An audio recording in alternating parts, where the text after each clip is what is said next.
والصلاة والسلام على نبينا محمد وعلى آله وصحبه وسلم تسليما كثيرا. Tonight, on the 4th of Rajab, we continue with Kitaab At-Tawheed on chapter 25 under the heading Some Type of Magic on page 171.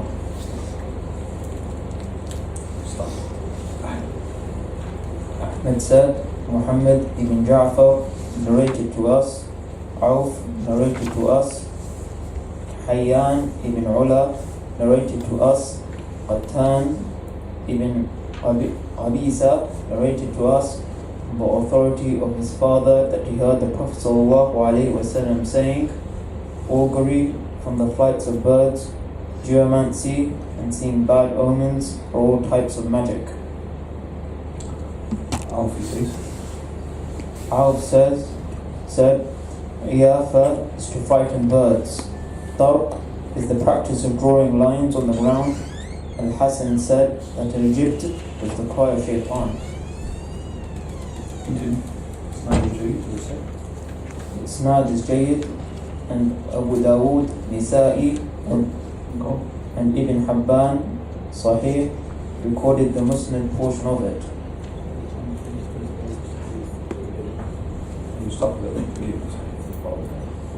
بسم الله الرحمن الرحيم الحمد لله والصلاة والسلام على رسول الله وعلى آله وصحبه ومن والاه. His name, by the way, حدثنا قطن ibn Qabisa.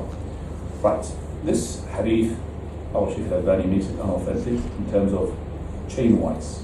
So it is unauthentic and it's not to be traced to the Prophet ﷺ in authentic chain of narrators. But the meaning of it is absolutely sound. And also it is authentic from the companion himself.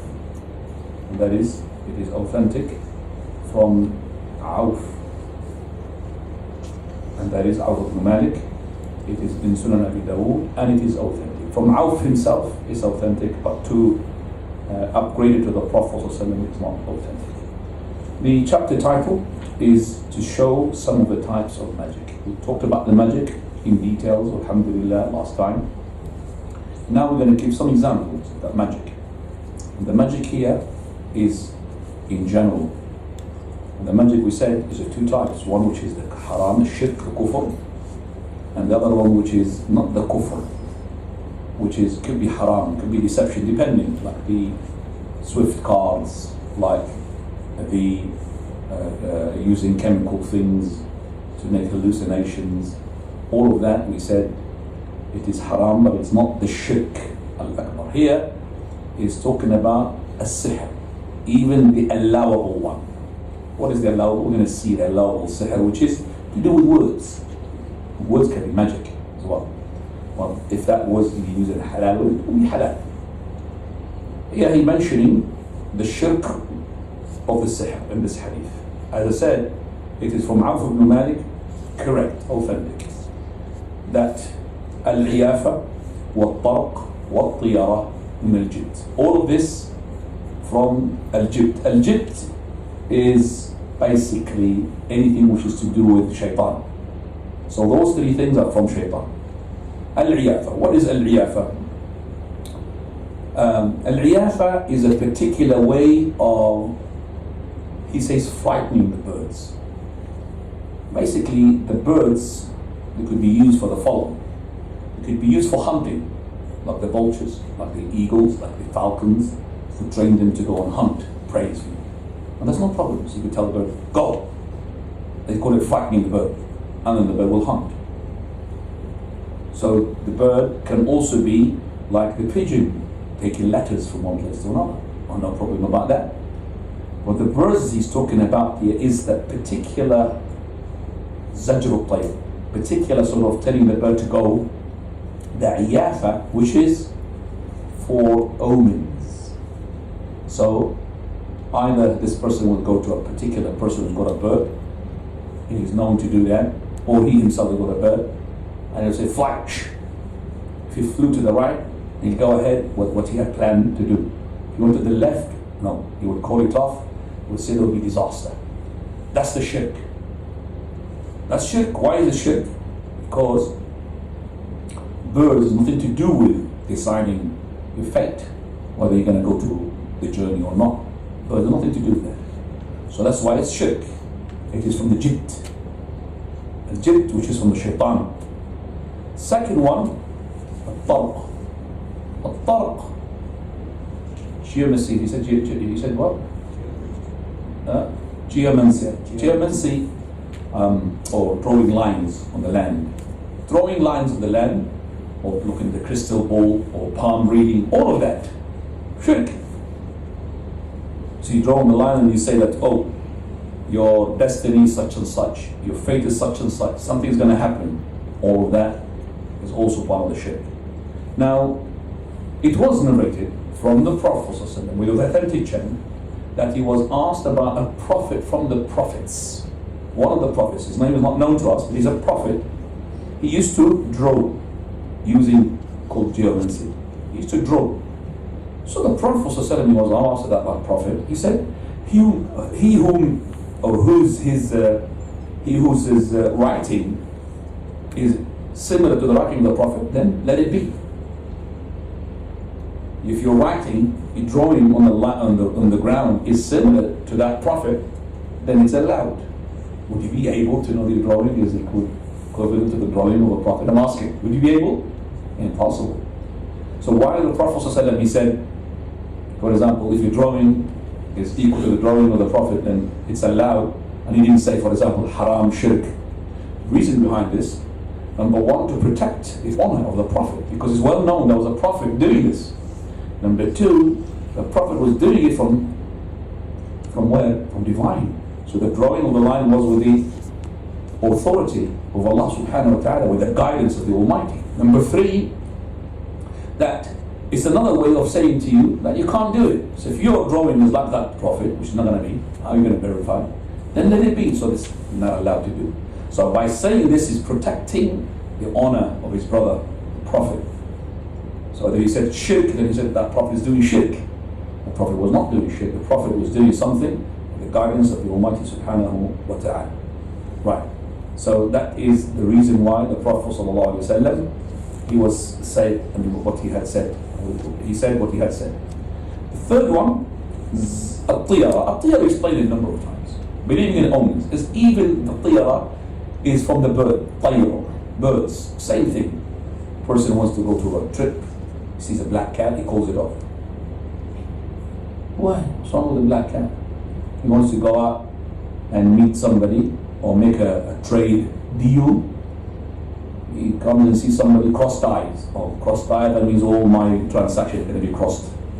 He calls it off. All of that as well from believing in omens. And believing in omens from the shirk. Right. So this is part of he says from the jibt. And jibt is, as I said, anything to do with the shaitan. People at that time, the Prophet of Allah used to, for example, even feel pessimism, which is the opposite of optimism, regarding days and months. Because the month of Shawwal for them is no good. Aisha radiallahu anha, she used to say and boast, my old Prophet, the Prophet of Allah married me in Shawwal. So what's wrong? What's wrong with Shawwal? Okay, so some people, they used to have some sort of lingering times or lingering places where they think, oh, there's something going to happen. Okay. Some people, they call, for example, this day is a miserable day. So whenever, you've heard about Wednesday. I think even in the West, they've taken this from the Arabs. I remember when I came, it used to be half day Wednesday when they used to work. 12 o'clock, they should close the shops. You remember that or not? I remember that. Beginning of 1980s, here in this country. 12 o'clock, they don't open the shops. Half day on Wednesday. It's been scrapped. Who remembers that? Wednesday. Okay, you're not too old. Very young. طيب. Now we're coming to the following hadith. Fadl. Prophet sallallahu alaihi wasallam said, whoever acquires a bunch of knowledge from the stars has acquired a bunch of magic. The more he learns, the greater his sin. It is recorded by Abu Dawood on the authority of Ibn Abbas radiallahu anhu with a Sahih isnad. Hadith which is Sahih in its narration and its meaning, Prophet ﷺ, he says, "Man iqtabasa shu'batan min al-nujum," who takes knowledge from astrology. I shouldn't say the knowledge of the science of the stars, because science of the stars, there's plenty of it. Astrology, what's astrology? Zodiac. So, to which you belong, as a Capricorn, or whatever. And if you have taken a branch from that, you've taken a branch from sihr, magic. So, for example, that some of the religions, like the Hindus, they link the birth of somebody to the stars. You know that. So they call him that he had born in the star so and so. That means he's blessed, or he's in a disaster, or he needs a. They've got special phases, okay, for those stars. I've got a brother-in-law. His name is Parish, and he told me why he's been called Parish, because of such and such star. Okay, so they believe in these things. He was a Hindu and he embraced Islam. Muslims, they do the same thing. Unfortunately, believing in astrology, zodiac sign. I remember, even till today, they have this newspapers. They put you, what's your star? What's your, and then zodiac sign. What is that? And then when you get married to somebody, what's your star? First of all, maybe we're not fit to each other. These two are two enemies. It's all a shirk. All of it shirk, all of it magic. Okay? So they say that this person was born in such a star and he's happy. Such a star is miserable. Allahu Musta'an. Prophet ﷺ one day, after the Hudaybiyah deal, and he was praying the Fajr after the sky had rained. So when he prostrated, there was some mud stuck to his head. And then after the Prophet finished the prayer, he turned to the people and he said, قال Allah. Allah said, Asbaha, this morning, some of my slaves became believers in me, disbelievers in the stars. And some of them became disbelievers in me, believers in the stars. The ones who said, we're being sent the rain because of the mercy of Allah, then they are believers in me, disbelievers in the stars. And the ones who had said that we're being given the rain because of such and such star, they are disbelievers in me, believers in the stars. So whenever you see the rain, مُطِرْنَا بِفَضْلِ اللَّهِ وَرَحْمَةِ, being given the rain because of Allah's mercy. Okay? Right. So the astronomy is different from astrology. If you study astronomy, very good. So from the start, they used to guide themselves in the deserts. They would know the north and the east and the west from the stars. No problem about that. From the stars, you could know the seasons. From the stars, you could know as well the times and all of that. That's Allah subhanahu wa ta'ala. He says, وَعَلَامَاتٍ وَبِالنَّجْمِ هُمْ يَهْتَدُونَ, that with the stars you'll be guided. وَهُوَ الَّذِي جَعَلَ لَكُمْ نُجُومًا لِتَهْتَدُوا. He's the one who made the stars for you to guide yourself. Where? فِي ظُلُمَاتِ الْبَرِّ وَالْبَحْرِ, in the darkness of the seas, in the darkness of the land. Those stars, they will be guidance for you. Right. So the link between this hadith and the chapter, meaning that if you learn astrology, that is to learn how the effect of the stars on the earth, which does not work, called astrology, then this is from the types of the magic. Now, Nasa'i records the hadith of Abu Hurairah radiallahu anhu. The Prophet sallallahu alayhi wa sallam said, whoever ties a knot and then blows on it has performed magic. Whoever performs magic has committed shirk. Whoever ties something on himself will be left in its charge. the hadith is not a hadith, it's from Abu Hurairah. He said the Prophet of Allah, and that is not in the translation. It's Abu Hurairah said, it's not the Prophet said. But it is true. Man aqada uqda, he who does tie a knot. And by the way, in the narration, even to Abu Hurairah, is unauthentic. It is da'if, unauthentic. The meaning is sound. The magic we said is uqad, tying knots and blowing the saliva. Why is the knot? To make sure that the magic is strong, it will not be untied. And then the filthy saliva of the sorcerer on it. And that's how the magic is being. So he would recite his, whatever he says, incantation, hocus pocus, whatever he says, ties it up and blows into it. That's how the magic is performed. He who does such a thing, then he committed shirk, definitely. The last paragraph of that is a hadith of the Prophet which is authentic, which is وَمَنْ تَعَلَّقَ شَيْئًا وُكِيلَ إِلَيْهِ. He who hooks himself to something, then he will be put in charge for it. And that is in Silsila Sahih, or this is Sahih, according to Sheikh. That's Sahih. That is, if you've been hooking something, putting a talisman, you put a charm on yourself, then Allah will lead you to what you've been entrusted to. So you trusted yourself with this, okay, let that thing help you. And also he said, مَنْ عَلَّقَ شَيْئًا فَقَدْ أَشْرَكَ. He who hangs anything, an amulet and all of that, then he committed type of shirk. Right, so basically the person should depend and rely upon Allah subhanahu wa ta'ala and not hook himself to those things which are naive, like, charms or a shoe in the car, for the expelling of the nazar, the ayn, hasad and all of that. What is this? Shame upon us. Shame upon us to do such a thing. When you read in the biography of Abu Jahl, when they used to take, for example, stones as idol, stone is beneficial. With a hammer you could put it down and use that for the dust, and tayammum with it. What are you going to do with the shoe? So our statues are shameful compared to the statue of Abu Jahl. Abu Jahl's statue is beneficial. Our statue is what we're going to get from a shoe hanging in the car. Why? To take the evil eye away. So when you look at the shoe, you say like this. You don't say wow for the car. Subhanallah. How people are close for the shirk.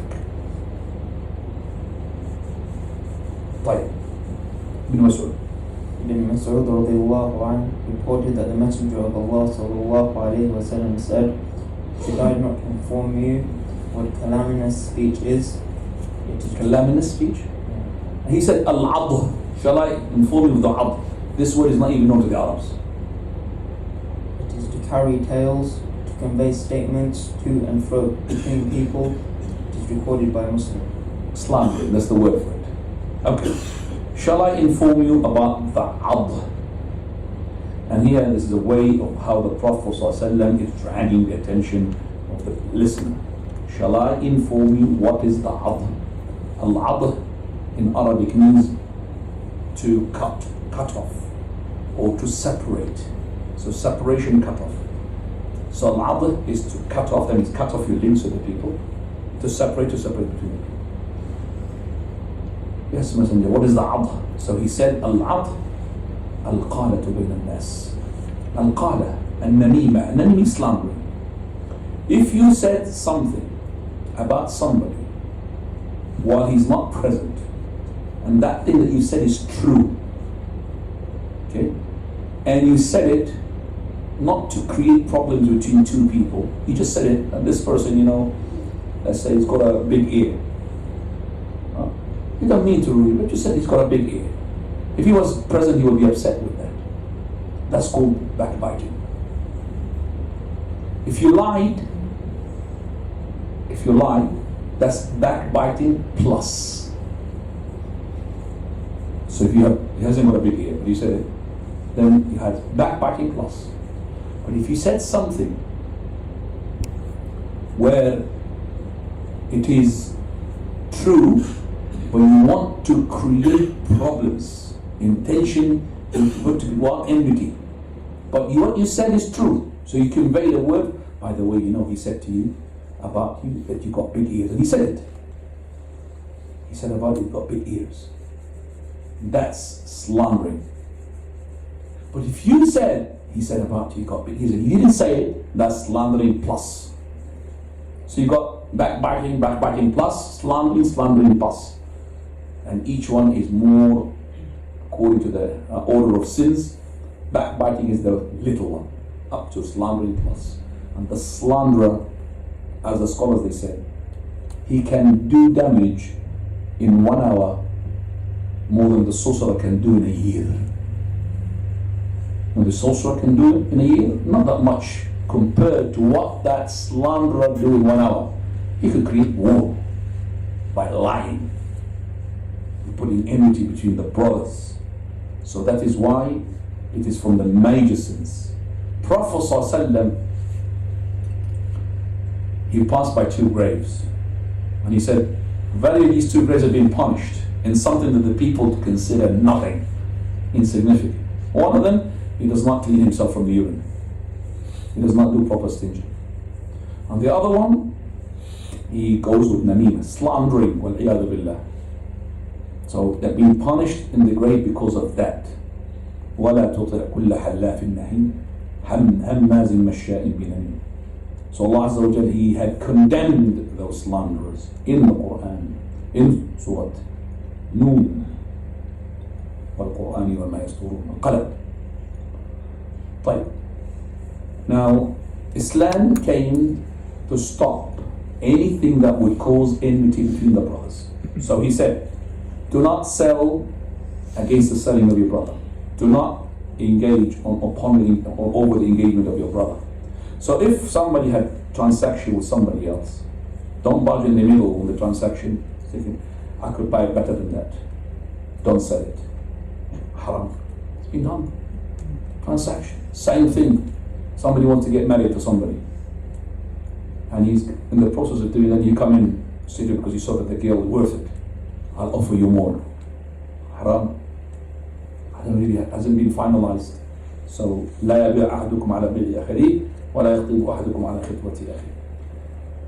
والله إنه Bukhari and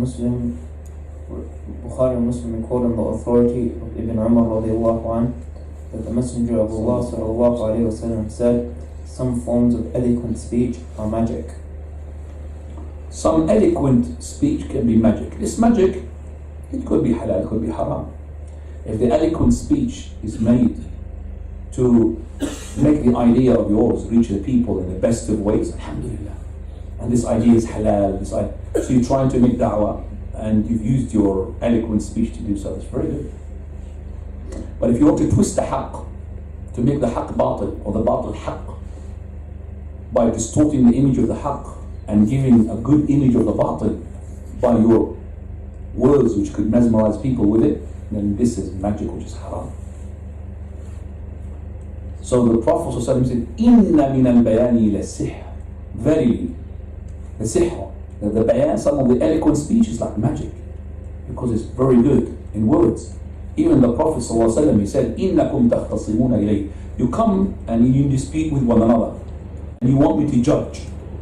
So maybe some of you is better in expressing himself than the other. Yet he hasn't got the right with him. But because he is better in expressing himself, he makes me to give the verdict in his favor. Because it's good words, twisting the words. So if I did judge for him or in his favor, and he knows himself, he hasn't got the right to have that, then if he does take it, it's like he's taking a piece of the fire. So the Prophet ﷺ is saying that I myself could be as well like taken advantage of, because of that person. He is very good in words. So be careful. Using the words to twist the haqq, make haqq batil, okay? That's not allowed. But if the eloquent speech is above the level of the people, then this is not good as well. Prophet ﷺ, he said, Inna Allah yubghidu al-baligha min al-rijal. Allah hates the one who speaks with eloquent speech from the men, the one يتخلل بلسانه كما تتخلل الباقرة. He starts to move his tongue when he speaks and twist it just like the cow. None of you seen the cow who eats food?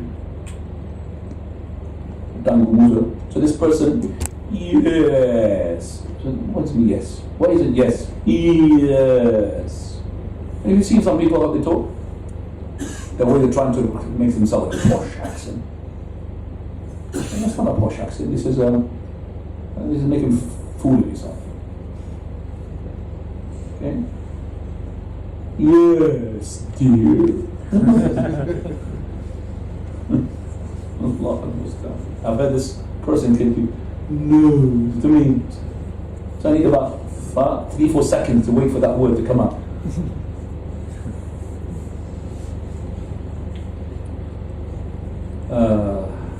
Ka'b ibn Malik radiyallahu anhu. Ka'b ibn Malik,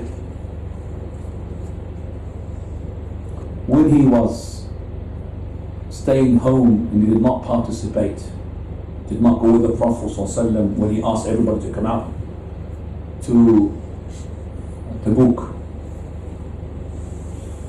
So he stayed behind. He made a mistake. Right. So when the Prophet ﷺ came back, those hypocrites came, about 80 of them, making an excuse by lying. And the Prophet will accept their excuses and he let them go, let their heart to Allah. Okay? So now it is Ka'b ibn Malik's turn. Either he's going to say the truth, that he hasn't got an excuse to stay behind, or he could just make up something. And he was himself is now he's wrestling himself. Shall I not? Subhanallah. He said, no, I'm going to say all the truth. Then he went to the Prophet and he said to the Messenger of Allah, Prophet of Allah, if I had to sit in front of anybody else apart from you, I could really get out of this situation by saying some words, and I'm good at it. I'm good at it. I mean, good at making words. If it was somebody else, I could just make something, up and you would be. But I don't like to say something which is not correct. That you'll be happy with me now, and later on Allah Azza will get you angry with me. For verily I have made my decision to say only the truth. I didn't have any excuse. So the Prophet said, okay, go. And he asked everybody not to talk to him. Him and the two people. Even when he left, his family was blaming him. Why didn't you just give an excuse? And that's it. Later on, the Prophet of Allah will forgive you. He started blaming him so much, he said, I'm almost going to go back and change my statement. I'll go on another one.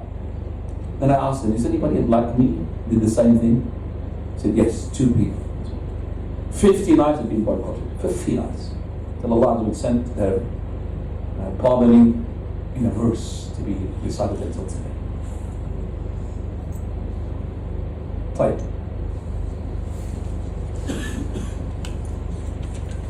Come to the issues, please.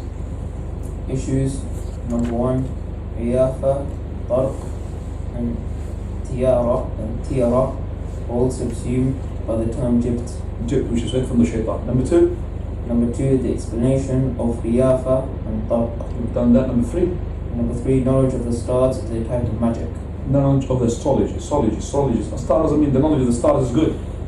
The stars and how many stars and whatever. No problem, inshallah. Okay, number 4. Number 4, tying knots and blowing on them is a type of magic. Number 5. Number 5, spreading tails is a type of magic. And number 6. Number 6, some forms of eloquent speech are a type of magic. Which could be halal, could be haram. Remember, that magic of the eloquence depends upon what is the thing that you want to say, right or wrong. So, now we finish the chapter. And we go to the following chapter. Chapter title? Chapter 26, Soothsayers and those like them. Okay, Soothsayer. Soothsayer, those are the people who are the ones who predict the future. Basically, they are type of sorcerers as well. They are in connection with the shayateen.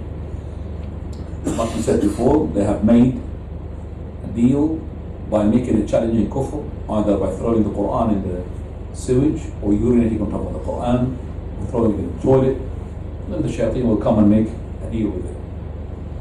These shayateen, as we've explained a number of times, they steal the hearing from above. So they climb on top of each other like that. Okay? Top of each other until they reach the end of this world. Not even the nearest heaven. Just this one. First one. And by the way, each heaven is smaller than the one which is on top of it. So the first is bigger than the worldly, and the second bigger than the first, the third bigger than the second. Okay? Because it's encompassed. So they don't really penetrate apart from it, but this is just the lowest. And now, every time Allah subhanahu wa ta'ala makes a command, the ones who hear it are the ones who hold the throne. and they will be swept away on their faces. And then the ones who are underneath the throne angels will ask, what did your Lord say? He will say al-haq. If it's to do with the heavens, they will say al-haq, truth. But if it's to do with the earth, they will say such and such, such and such. And those angels who are the sixth heaven will ask the one of the seventh, and the fifth will ask about the sixth, and they will be all the way comes down. And this word, the shayateen sits in stations waiting. They've got like, for example, places where they sit. And each shayateen, they've got their own tribe. This is shaitan tribe, this is shaitan tribe, jinn tribe. They've got their own places to listen. And they might be hit while they're waiting. The top one will be hit and killed by, they call it the deriving missile, shooting star, kill him. Or he would be maybe able to catch someone with the angel, let's say the ones in the nearest heaven. The Lord said so and so. Flood will take place in, let's say, Aylesbury. I'll take that. When Al-Arbi'a, such and such time, they'll take that.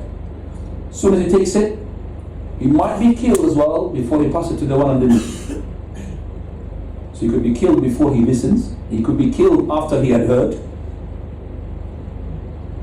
But if he managed to get it to the one below him, he will be hit. So he will be killed in any way.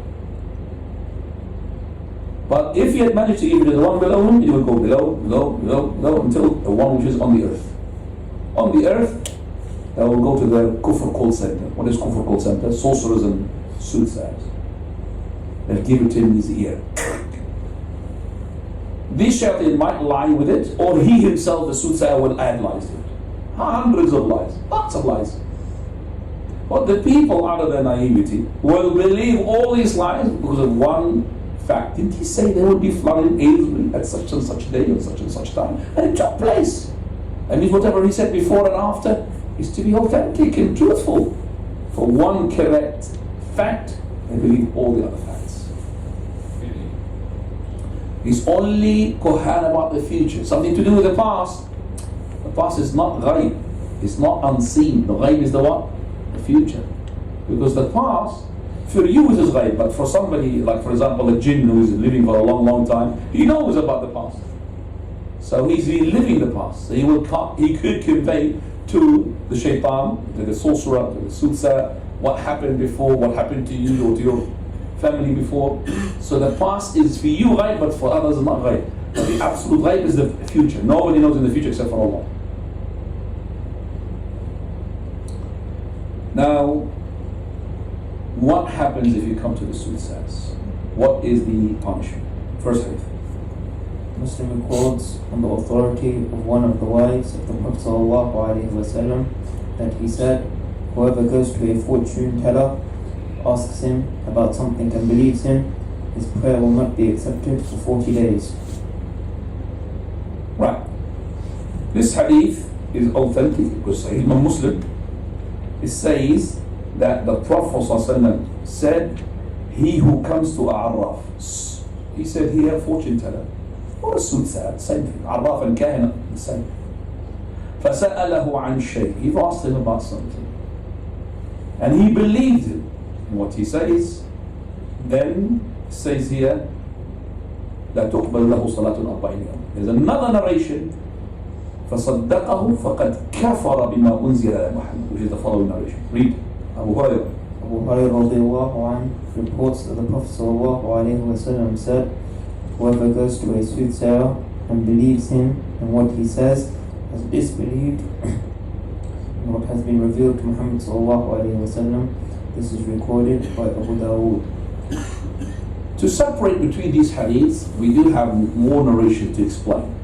If you go there to the soothsayer just for the sake of entertainment and you ask him a question, we don't want to believe him, your prayer will not be accepted for 40 days. Yet you have to pray.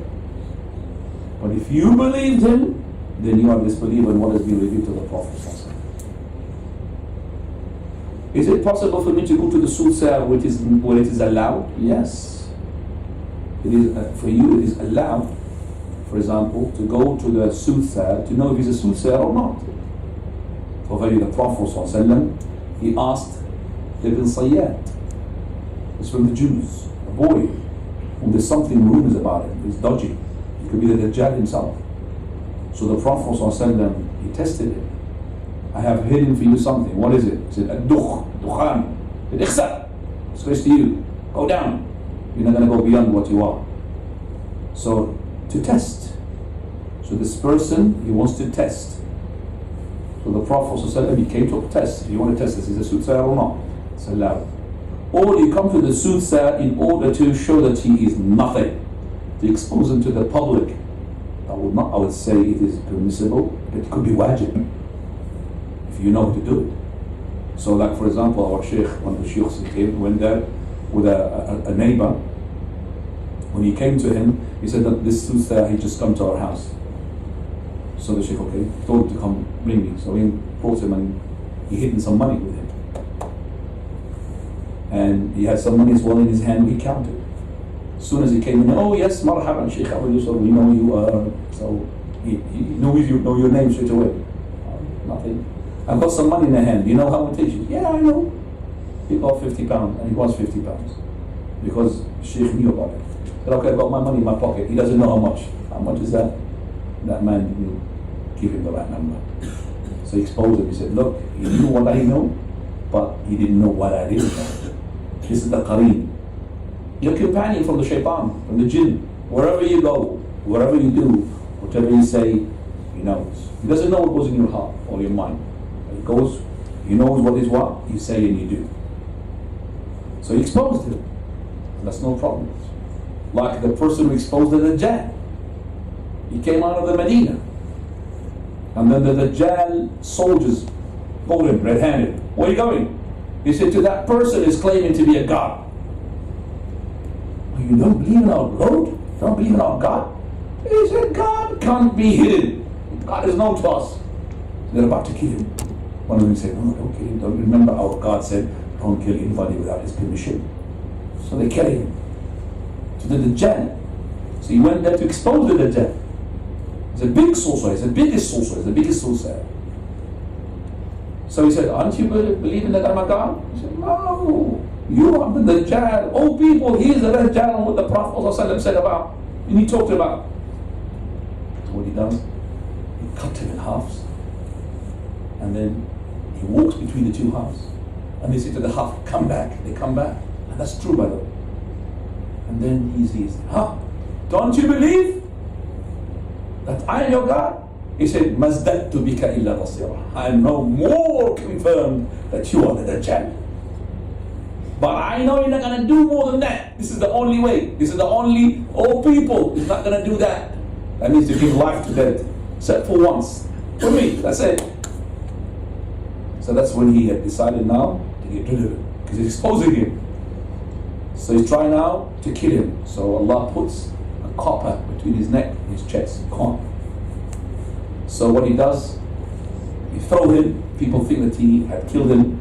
But actually he was a martyr by Allah subhanahu wa ta'ala. He threw him in the fire, but he was in paradise, in Jannah. This is the greatest martyr in the sight of Allah subhanahu wa ta'ala. We don't believe that you could do anything good with the soothsayers. We don't believe that is a good communication between the jinn. Some of the people who recite on the people who are under possession, they keep talking to the jinn. Where are you from? Which masjid you go to? What?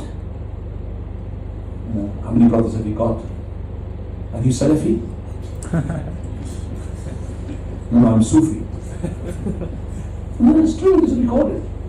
MashaAllah. You're making a friendship with the guy. How do you know that you're talking to somebody who's telling the truth? I mean, I could talk to a human being and he could lie to me and I don't know if he's a liar or a truthful person. So how about I'm talking about somebody who's behind the barrier? Can't see it. Oh, yes, I like to listen to Sheikh Albani's, recordings. One of them was saying like this, Subhanallah, he's a Salafi, said, MashaAllah, Salafi Jinn. Yes, we did, yeah, they are, but how can I know? And then they asked, can you cure this person? How can you seek cure from somebody you know? I mean, you see the doctor, if you're not really sure he's a doctor, do you put yourself for him just like this, do whatever you like, doctor? Unless you know that he's a doctor. So this guy, you don't know, he going to cure and cure. How can he cure? And don't worry, I'm a Dr. Jim, very good. Understand. So we don't really seek their help, and it's not allowed. It hasn't been done by the companions of Allah. Right. Abu Hurairah for the four. The four, as well as Hakim, record on the authority of Abu Hurairah radiallahu anhu, that the Prophet sallallahu alayhi wa sallam said, whoever goes to a fortune teller or a soothsayer and believes him in what he says, has disbelieved in what was revealed to Muhammad sallallahu alayhi wa sallam. Hakim said it was sahih, meeting the criteria of Bukhari and Muslim. It is authentic. Let's go to the following, which explained it. Abu Ya'la records a similar wording from Ibn Mas'ud radiallahu anhu, and the isnad is jayyid. The same thing. Go on, Imran ibn Husayn. Imran ibn Husayn reports that the Messenger of Allah sallallahu alayhi wa sallam said, anyone who seeks omens or has omens intercepted for him, soothsayers or has it done for him, and performs magic or has it done for him, is not of us. Whoever goes to a soothsayer and believes him in what he says, has disbelieved in what was revealed to Muhammad sallallahu alayhi wa sallam. This was recorded by Bazzar with a jayyid isnad. It was also recorded by Tabarani with a hasan isnad, without the last part of the hadith commencing with whoever goes to a soothsayer. So any person makes magic, or he asks for magic to be done for him, then he is, and the one who makes soothsaying, fortune telling, and he asks the fortune telling to be done for him, same thing. All of that has been explained. Al-Baghawi says. Baghawi said, a fortune teller is someone who claims knowledge about things based upon certain premises and indicants by which he determines where stolen property has been hidden or where something lost can be retrieved. Others said that this was the definition of a soothsayer. A soothsayer is someone who informs about unknown matters that have yet to occur. It is also said that a soothsayer is someone who informs another of his secrets. Well, the difference you can see here between the soothsayer and the kahin, but regardless of what the difference is, we know that both soothsayer and fortune teller, kahin and arraf, are the ones who are knowing about the future or claim to know about the future. Abu Abbas ibn Taymiyyah, he said? Abu Abbas ibn Taymiyyah said, the term fortune teller refers to a soothsayer, an astrologer, a geomancer, or the likes. Geomancer, the one who does with the sand, you remember? Now, draws. All of whom come to learn of matters through these methods. So we could understand here that Ibn Taymiyyah, he says, the arraf is the kahin is the arraf. Same thing. Abdullah ibn Abbas. Concerning a group of people who would write the letters of Abu Abajid, and gaze at stars, Ibn Abbas said, I do not think that anyone who does this has anything in his favour with Allah. Okay, this is authentic. Abdullah ibn Abbas said, people write Abajid. The Abajid is actually the letters of Arabic being said not in the alphabetic. Abjad how was Hutti Kalamun Sha'fas Kurishat Wassalam. I have learned it when I was a kid. These are the letters of the Arabic, but in a way which is different from Alif, Ba, Ta, Tha, Jim, Ha, Kha. So if there is two ways of gaining this halal, which is to learn the Arabic language, and that is absolutely halal. It's not halal. It's actually something which is recommended to teach the children the words of the Arabic letters in a rhyme. But the other one which is haram is that to use this abajad, these letters, which is in a way tied up with the movement of the stars.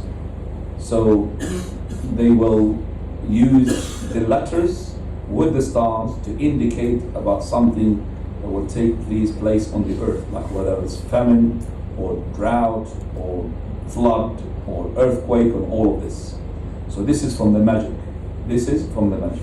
Where he says, Abdullah ibn Abbas, he who does that has no portion in the hereafter. Now, alhamdulillah, finish that chapter. Going to the issues. Issue number one.